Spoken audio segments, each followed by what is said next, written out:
ಸ್ನೇಹಿತರೆ ನಮಸ್ಕಾರ. ಕನ್ನಡದ ಸೀರಿಯಲ್ಗಳಲ್ಲಿ ಕನ್ನಡದಲ್ಲಿ ಪ್ರಸಾರ ಆಗ್ತಿರುವಂಥ ಸೀರಿಯಲ್ಗಳಲ್ಲಿ ವೀಕ್ಷಕರ ಬಳಿ ನೀವು ಹೋಗಿ ನಿಮಗೆ ಯಾವ ಸೀರಿಯಲ್ ಇಷ್ಟ, ನೀವು ಯಾವ ಸೀರಿಯಲನ್ನು ಹೆಚ್ಚಾಗಿ ನೋಡ್ತೀರಾ, ನಿಮಗೆ ಯಾವ ಸೀರಿಯಲ್ ತುಂಬ ಇಷ್ಟ ಆಗುತ್ತೆ ಅಂತೇಳಿ ಕೇಳಿದ್ರೆ ಬಹುತೇಕ ಎಲ್ಲರಲ್ಲೂ ಕೂಡ ಬರುವಂಥ ಉತ್ತರ ಒಂದೇ, ಅದೇ ಕಲರ್ಸ್ ಕನ್ನಡದಲ್ಲಿ ಪ್ರಸಾರ ಆಗ್ತಿರುವಂತಹ ಭಾಗ್ಯಲಕ್ಷ್ಮಿ ಎನ್ನುವಂತಹ ಧಾರಾವಾಹಿ. ಹೌದು, ಭಾಗ್ಯಲಕ್ಷ್ಮಿ ಧಾರಾವಾಹಿ ಇವತ್ತು ಜನಮೆಚ್ಚುಗೆ ಧಾರಾವಾಹಿಯಾಗಿ ಬದಲಾಗಿದೆ. ಸಾಕಷ್ಟು ವರ್ಷಗಳಿಂದ ಪ್ರಸಾರ ಆಗ್ತಿರುವಂತಹ ಈ ಧಾರಾವಾಹಿ ಸಾಕಷ್ಟು ಸಂಚಿಕೆಗಳನ್ನು ಕೂಡ ಈಗಾಗಲೇ ನೋಡಿದೆ. ಇಂತಹ ಧಾರಾವಾಹಿ ಈಗ ಅಂತ್ಯವಾಗ್ತಿದೆ ಎನ್ನುವಂತಹ very surprising and very shocking ಸಂಗತಿಯೊಂದು ಬಹಿರಂಗ ಆಗಿದೆ. ಹಾಗಾದರೆ ಭಾಗ್ಯಲಕ್ಷ್ಮಿ ಧಾರಾವಾಹಿ ಅಂತ್ಯ ಆಗ್ತಿದೆಯಾ? ಯಾಕೆ? ಏನು ಮುಂದೆ ಏನು ಕತೆ? ಭಾಗ್ಯಲಕ್ಷ್ಮಿ ಧಾರಾವಾಹಿ ಅಂತ್ಯ ಆದರೆ ಮುಂದೇನು ಕತೆ? ಯಾಕೆ ಅಂತ್ಯ ಆಗ್ತಿದೆ? ಎಲ್ಲವನ್ನೂ ಕೂಡ ನೋಡ್ತಾ ಹೋಗೋಣ. ಅದಕ್ಕಿಂತ ಮುಂಚೆ ನೀವು ಇನ್ನೂ ಕೂಡ ನಮ್ಮ ಚಾನಲನ್ನು ಸಬ್ಸ್ಕ್ರೈಬ್ ಮಾಡಿಲ್ಲ ಅಂದರೆ ದಯವಿಟ್ಟು ಕೂಡಲೇ ಸಬ್ಸ್ಕ್ರೈಬ್ ಮಾಡಿ ಸ್ನೇಹಿತರೆ. ಹೌದು, ಕನ್ನಡದ ಜನಪ್ರಿಯ ಧಾರಾವಾಹಿ ಈ ಭಾಗ್ಯಲಕ್ಷ್ಮಿ ಧಾರಾವಾಹಿ ಒಂದು ರೀತಿಯಲ್ಲಿ ಮೆಗಾ ಧಾರಾವಾಹಿ. ಕಾರಣ ಏನು ಅಂತ ಹೇಳಿದ್ರೆ ಸಾಕಷ್ಟು ಸಂಚಿಕೆಗಳನ್ನು ಯಶಸ್ವಿಯಾಗಿ ಪೂರೈಸಿರುವಂತಹ ಧಾರಾವಾಹಿ ಮತ್ತು ಇವತ್ತಿಗೂ ಕೂಡ ಅದೇ ಜನಪ್ರಿಯತೆ ಮತ್ತು ಅದೇ ಕುತೂಹಲವನ್ನು ಕಾಪಾಡಿಕೊಂಡಿರುವಂಥ ಧಾರಾವಾಹಿ.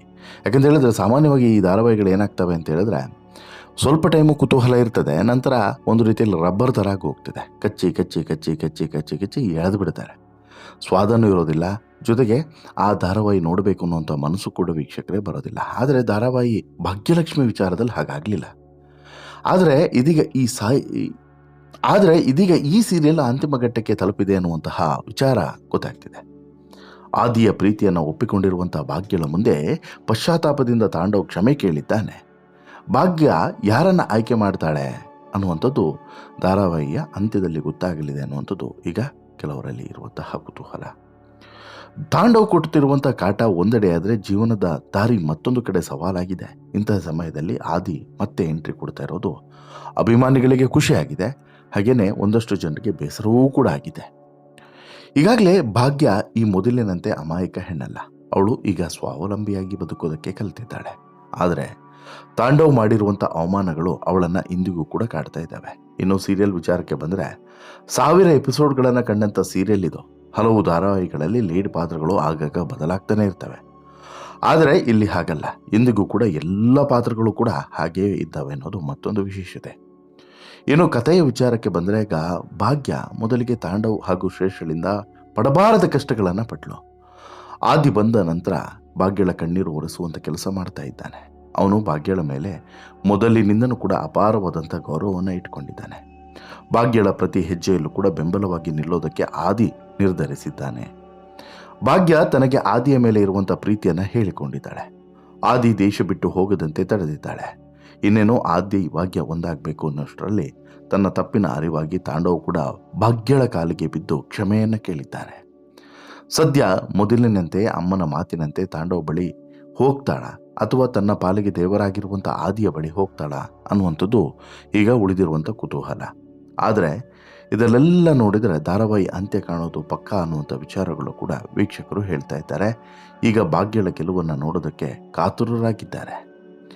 ಆದಿ ಮತ್ತು ಭಾಗ್ಯಳ ನಡುವಿನ ಸಂಬಂಧ ಯಾವ ತಿರುವನ್ನು ಪಡೀತದೆ ಅನ್ನೋದು ಕುತೂಹಲಕಾರಿಯಾಗಿದೆ. ಇನ್ನು ಸೀರಿಯಲ್ ಅಂತ್ಯ ಮಾಡ್ತಾ ಅನ್ನುವಂತಹ ಅಧಿಕೃತವಾಗಿ ಯಾವುದೇ ಮಾಹಿತಿಯನ್ನು ತಂಡ ಬಿಟ್ಟುಕೊಟ್ಟಿಲ್ಲ. ಹಾಗೆಯೇ ಯಾಕೆ ಈ ಮಾಹಿತಿಯನ್ನು ಬಿಟ್ಟುಕೊಂಡಿಟ್ಟಿಲ್ಲ ಮತ್ತು ಅಂತ್ಯ ಮಾಡಿದ್ರೂ ಕೂಡ ಮಾಡ್ಬೋದು, ಮಾಡದೇನೂ ಕೂಡ ಇರ್ಬೋದು ಅಂತ ಇಲ್ಲಿ ಹೇಳಿದರೆ ಈ ಮಾಡದೇ ಇರೋದಕ್ಕೆ ಸಾಕಷ್ಟು ಕಾರಣಗಳಿರ್ತವೆ.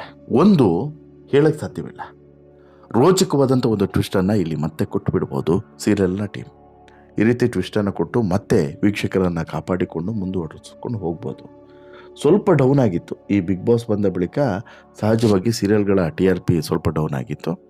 ಆ ಕಾರಣಕ್ಕೋಸ್ಕರ ಒಂದು ವೇಳೆ ಭಾಗ್ಯಲಕ್ಷ್ಮಿ ಧಾರಾವಾಹಿಯನ್ನು ನಿಲ್ಲಿಸಿ ಬೇರೆ ಸೀರಿಯಲನ್ನು ಶುರು ಮಾಡೋಣ ಅಂತೇಳಿ ಅಂದ್ಕೊಂಡ್ರೆ ಈಗ ಮತ್ತೆ ಒಂದು ವೇಳೆ ಭಾಗ್ಯಲಕ್ಷ್ಮಿ ಸೀರಿಯಲ್ಗೆ ಒಳ್ಳೆ TRP ಬಂತು ಅಂತೇಳಿ ಇಟ್ಕೊಳ್ಳಿ, ಆವಾಗ ವಾಪಸ್ ಕಥೆಯಲ್ಲಿ ಬದಲಾವಣೆ ಆಗೋದ್ರಲ್ಲಿ ಡೌಟೇ ಇಲ್ಲ.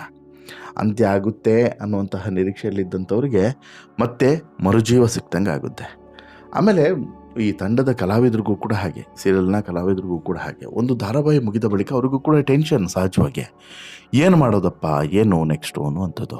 ಬಟ್ ಇಲ್ಲಿ ಭಾಗ್ಯಲಕ್ಷ್ಮಿ ಧಾರಾವಾಹಿಯಲ್ಲಿ ಸುಷ್ಮಾ ಕೆ. ರಾವ್ ಇರ್ಬೋದು, ಪದ್ಮಜ ರಾವ್ ಇರ್ಬೋದು, ಹರೀಶ್ ರಾಜ್ ಇರ್ಬೋದು, ಮುಖ್ಯಮಂತ್ರಿ ಚಂದ್ರು ಇರ್ಬೋದು, ಸುದರ್ಶನ್ ರಂಗಪ್ರಸಾದ್ ಇರ್ಬೋದು, ಕಾವ್ಯಗೌಡ ಇರ್ಬೋದು, ಸುಕೃತನಾಗಿರ್ಬೋದು, ಭವ್ಯಶ್ರೀ ಇರ್ಬೋದು, ಇವರೆಲ್ಲರೂ ಕೂಡ ನಟಿಸ್ತಿರೋದ್ರಿಂದ ಇವರೆಲ್ಲರಿಗೂ ಕೂಡ ಅವಕಾಶದ ಕೊರತೆಗಳು ಏನೂ ಇಲ್ಲ. ಇದು ಮುಗಿತಾ ಇದ್ದಂತೆ ಮತ್ತೊಂದು ಸೀರಿಯಲ್ ಕಾಯ್ತಾ ಕೂತಿರುತ್ತೆ. ಅಂಥದ್ರಲ್ಲಿ ಭಾರಿ ಸಮಸ್ಯೆ ಏನೂ ಎದುರಾಗಲಿಕ್ಕಿಲ್ಲ ಯಾರಿಗೆ, ಕಲಾವಿದರಿಗೆ.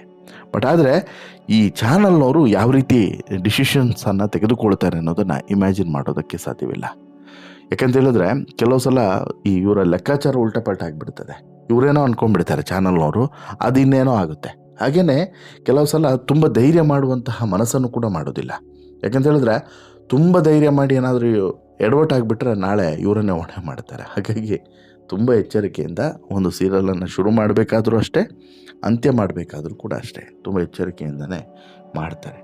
ಈಗ ಭಾಗ್ಯಲಕ್ಷ್ಮಿ ಧಾರಾವಾಹಿನ ನಿಲ್ಲಿಸ್ಬಿಡೋದೇನು ದೊಡ್ಡ ವಿಚಾರ ಅಲ್ಲ, ನಾಳೆನೇ ನಿಲ್ಲಿಸ್ಬಿಡ್ಬೋದು ಅಂತ ಹಿಡ್ಕೊಳ್ಳಿ. ಬಟ್ ನಿಲ್ಲಿಸಿದ್ರೆ ಆ ಸ್ಲಾಟಿಗೆ ಇನ್ನೊಂದು ಧಾರಾವಾಹಿ ಬರಬೇಕಲ್ವ, ಭಾಗ್ಯಲಕ್ಷ್ಮಿಗಿಂತನೂ ಕೂಡ ತೂಕವಾದಂಥ ಧಾರಾವಾಹಿ ಬರಬೇಕು. ಆಗ ಆ ಸ್ಲಾಟ್ನ ಗೌರವ ಉಳಿತದೆ. ಇಲ್ಲಾಂತ ಹೇಳಿದ್ರೆ ಆ ಸ್ಲಾಟ್ ಡಮ್ಮಿ ಸ್ಲಾಟ್ ಆಗಿ ಹೋಗ್ತದೆ. ಹಾಗೆಯೇ ವೀಕ್ಷಕರು ಕೂಡ ನೋಡುವಂತಹ ಗೋಜಿಗೆ ಹೋಗೋದಿಲ್ಲ. ಆ ರೀತಿ ಆಗಬಾರ್ದು. ಹಾಗಾಗಿ ತುಂಬ ಎಚ್ಚರಿಕೆಯಿಂದ ಪ್ರತಿಯೊಂದು ಅಂಶವನ್ನು ಕೂಡ ಗಮನಿಸಿ ನಂತರ ನಿರ್ಧಾರವನ್ನು ತೆಗೆದುಕೊಳ್ಳಬೇಕಾಗ್ತದೆ. ನೋಡೋಣ ಏನಾಗುತ್ತೆ ಅಂತ ಹೇಳ್ಬಿಟ್ಟು. ಬಟ್ ಸದ್ಯಕ್ಕೆ ಸಿಕ್ಕಿರುವಂಥ ಇನ್ಫಾರ್ಮೇಷನ್ಸ್ನ ಪ್ರಕಾರ ಭಾಗ್ಯಲಕ್ಷ್ಮಿ ಧಾರಾವಾಹಿನ ನಿಲ್ಲಿಸಬೇಕು ಅಂತೇಳಿ ಇದ್ದಾರಂತೆ. ನಾಟ್ ಶೋರ್ ಫಾರ್ ನಾವು, ಬಟ್ ನಿಲ್ಲಿಸ್ತೇನೂ ಕೂಡ ಇರ್ಬೋದು ಅಥವಾ ನಿಲ್ಲಿಸಿ ಮುಂದುವರಿಸಲು ಕೂಡ ಬಹುದು. ಬಟ್ ನಿಮ್ಮ ಅಭಿಪ್ರಾಯ ಏನು? ನಿಲ್ಲಿಸಿದರೆ ಒಳ್ಳೆಯದಾ ಅಥವಾ ನಿಲ್ಲಿಸದೆ ಮುಂದುವರಿಸಿದ್ರೆ ಒಳ್ಳೆಯದಾ? ನಿಮ್ಮ ಅಭಿಪ್ರಾಯಗಳು ತುಂಬ ಮ್ಯಾಟರ್ ಆಗ್ತದೆ. ಸೊ ದಟ್ ಕಮೆಂಟ್ ಮಾಡಿ ತಿಳಿಸಿ. ಜೊತೆಗೆ ನಿಮಗೆ ಈ ಸ್ಟೋರಿ ಇಷ್ಟ ಆಯಿತು ಅಂತ ಹೇಳಿದ್ರೆ ಲೈಕ್ ಮಾಡಿ, ಶೇರ್ ಮಾಡಿ, ಚಾನಲ್ಗೆ ಸಬ್ಸ್ಕ್ರೈಬ್ ಆಗೋದನ್ನು ಮರಿಬೇಡಿ. ಧನ್ಯವಾದ.